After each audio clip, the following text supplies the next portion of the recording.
My name is Bryttani Wooten. I am a fourth-year doctoral student or doctoral candidate at the University of North Carolina at Chapel Hill in the Department of Geography and Environment. And my work, very, very broadly, is really interested in kind of like a broad conceptualization of environment and how it is related to Black birthing outcomes. Specifically, I'm actually really interested in the role of Black midwives and really thinking about how they are thinking about different types of environment in their work. Specifically, thinking about her considerations of mother's social environment, the environment in which she's giving birth in, like her natural environment, so like thinking about like weather types of factors. And kind of arguing that they're thinking about all of these types of environments very holistically and relationally. So they're thinking about the overlaps and the intersections and the relationships between them. And because they're thinking about all of those things, that's one of the manifestations of their care practice. And one of the ways that they are able to really improve the birthing outcomes for the women that they work with. Women and birthing people that they work with. But I will also say that my undergrad degree was in meteorology and atmospheric science from Penn State. So I have a really kind of specific, climate change based orientation to my work. I've always been really passionate about climate change and like climate health impacts. And so that kind of lens is what led me to this work. And so while climate change isn't necessarily a central topic to my dissertation work anymore, it's very much so kind of informing like how I got to this place and how I'm thinking about all of these connections. Because kind of one of my ending arguments is that like Black midwives are even more equipped to handle and attend to births in the face of climate change because of the fact that they are thinking about all of these different types of relationships and environment already in their work.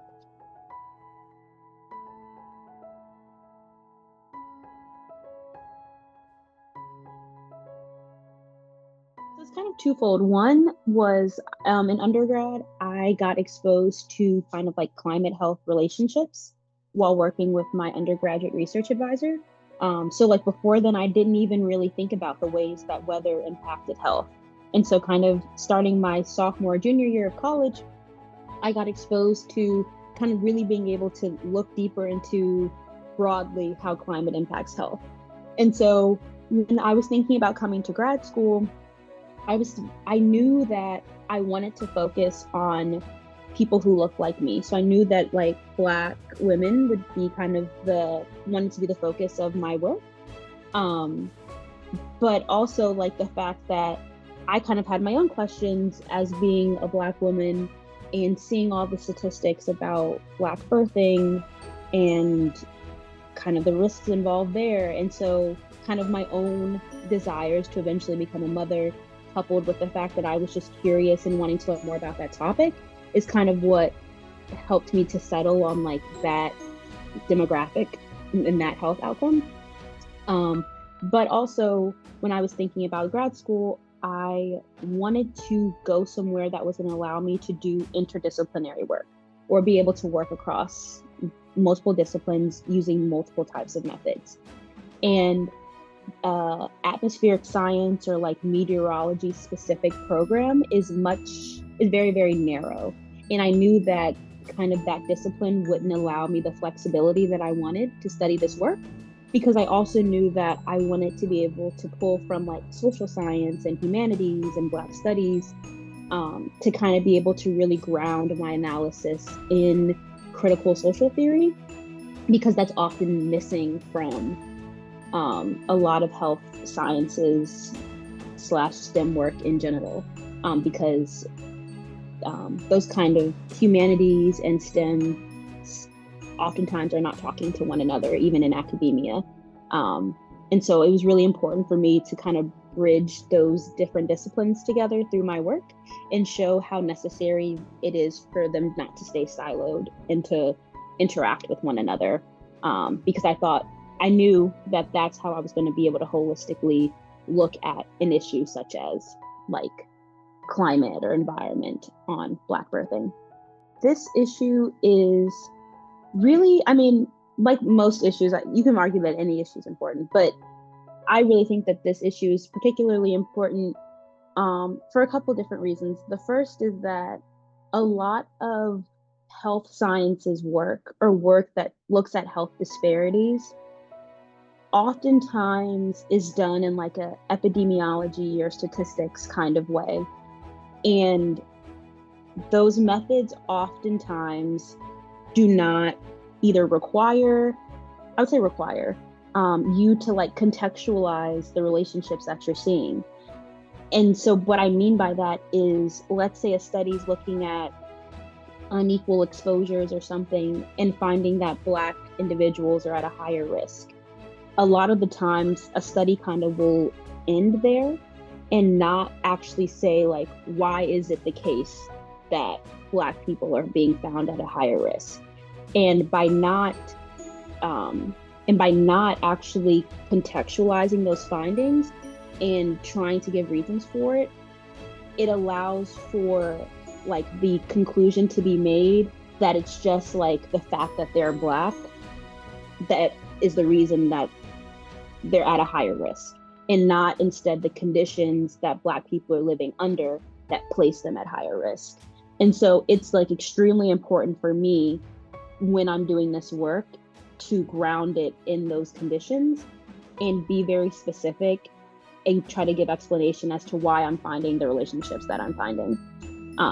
Because so much of academia doesn't do that. And by not actually giving that context, you just keep reifying that it's Black people that are the issue.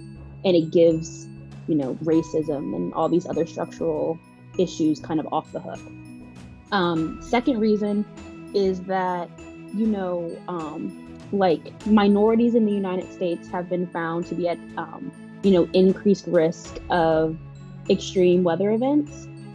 And so it's like, you already kind of have this population who's at a higher risk for climate events. And then like, on the other hand, as many people know, like Black women are also at an increased risk for adverse outcomes when it comes to maternal morbidity or mortality or birthing outcomes. And so kind of Black birthing individuals kind of sit at this nexus of these like two groups who are found to be at increased risk, but oftentimes like they are not the center of many types of analyses. So it was also important for me to center Black birthing individuals who are often only discussed in research in comparison to white individuals.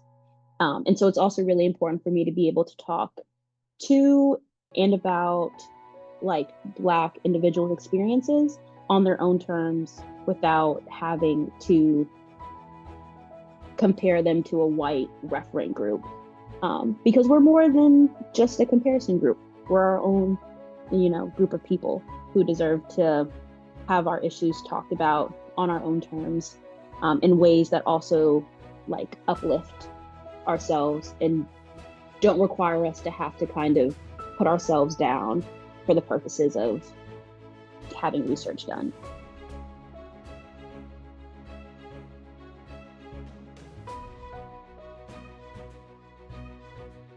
It manifests, I want to say, in a bunch of different ways.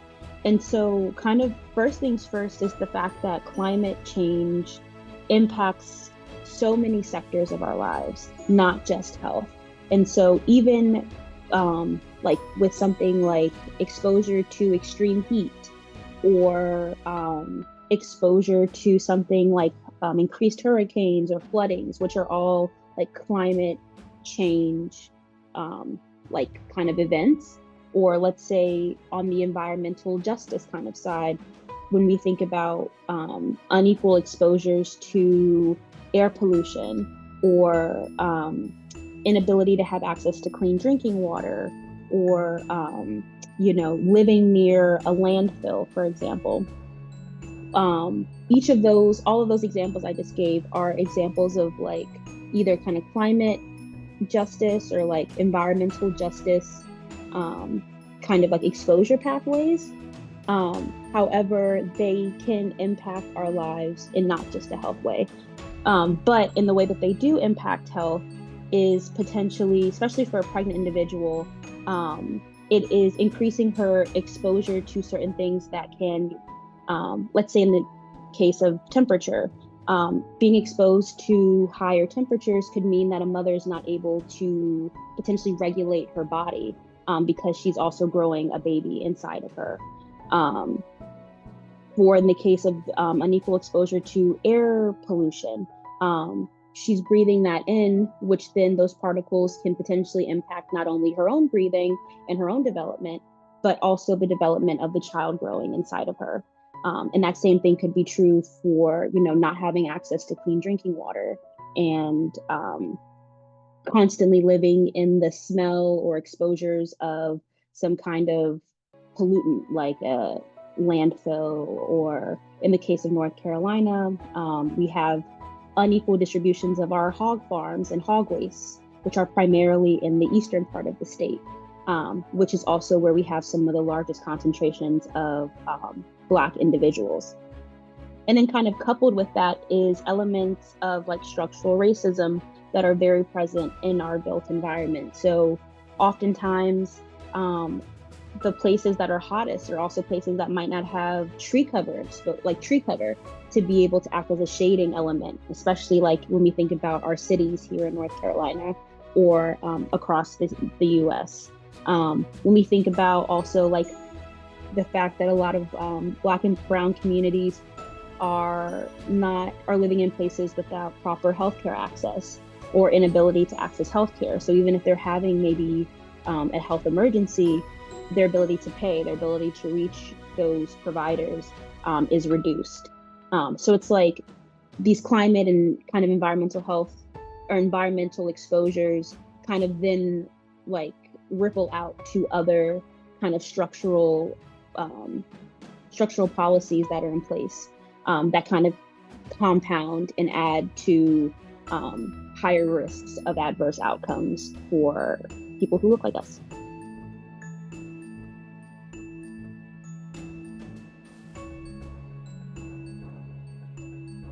I think that my biggest fear is, like, as we've seen a lot of medical research and, certain words that are quite literally just dog whistles, but are being removed from like funding of research.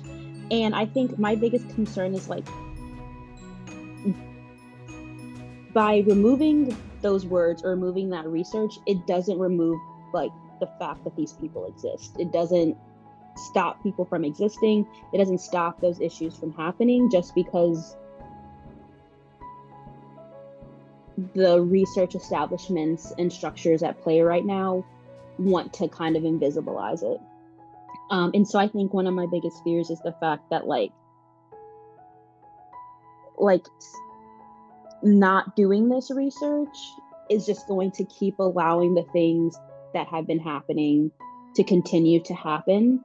But I also will say that like people are resilient and have been resilient even before we had these structures and these research kind of systems in place. And so I won't be super pessimistic and be like, oh my goodness, like I think a reality is that like people will be impacted by this, but I also have faith that like we will find a way forward, and whether that's through different avenues, whether that's through leaning on each other and within communities.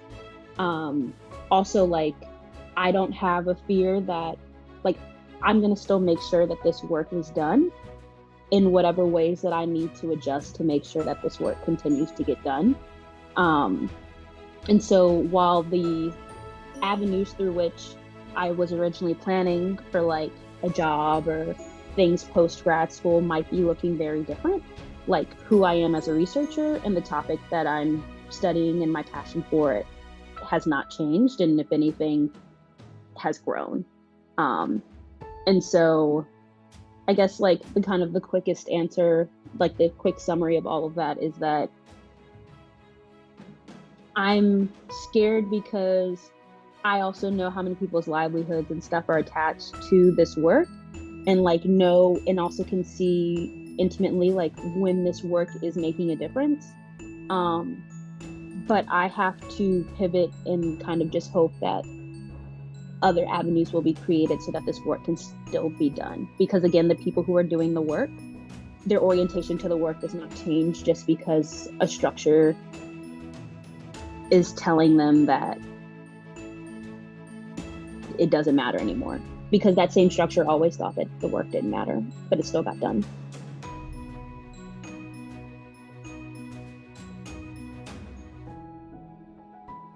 First is that, like, really think about doing interdisciplinary or mixed methods work. Like,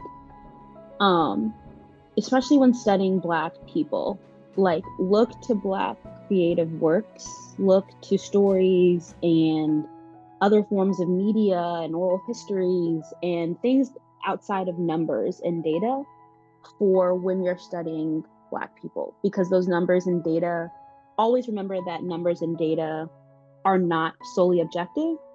Somebody who created these numbers and data had an objective in mind, and it's reflected in said numbers and data. And so always kind of know that in the back of your head and try to fill in those gaps of numbers and data with like actual like humanistic pieces of information, such as like creative works, oral histories, interviews, music, any other kind of data source. Two, I think on like, I know I don't think this is your question, but like on like a legitimate like policy side, like what do I think that we can also do is increasing access to doulas and midwives for Black birthing individuals, and also expand our idea of what their purposes can be outside of just birth.